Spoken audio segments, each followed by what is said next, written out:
తిరుచెందూరులో కూర్చుని శంకరాచార్యులు వారు రచన చేశారు. ఆయన ఆ స్తోత్రాన్ని రచన చేసేటప్పుడు మొట్టమొదట విఘ్నేశ్వరుణ్ణి ప్రార్థన చేశారు. ఆ ప్రార్థన చేస్తూ బహు చిన్న శ్లోకాన్ని ఒకదాన్ని ఇచ్చారు. అందులో సదాబాల రూపాపి విఘ్నాద్రిహంత్రి మహాదంతి వక్త్రాపి పంచాస్యమాన్య విధీంద్రాదిమృగ్యా గణేశాభిధామే విధత్తాం శ్రియం కాపి కళ్యాణమూర్తి అన్నారు.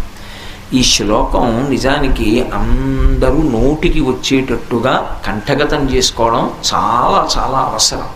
ఎందుకంటే విఘ్నేశ్వరుణ్ణి ఈ శ్లోకంతో ఒక్కసారి పిలిస్తే కాపి కళ్యాణమూర్తి విధత్తాం శ్రియం అన్నారు. నాకు ఏది కావాలో అది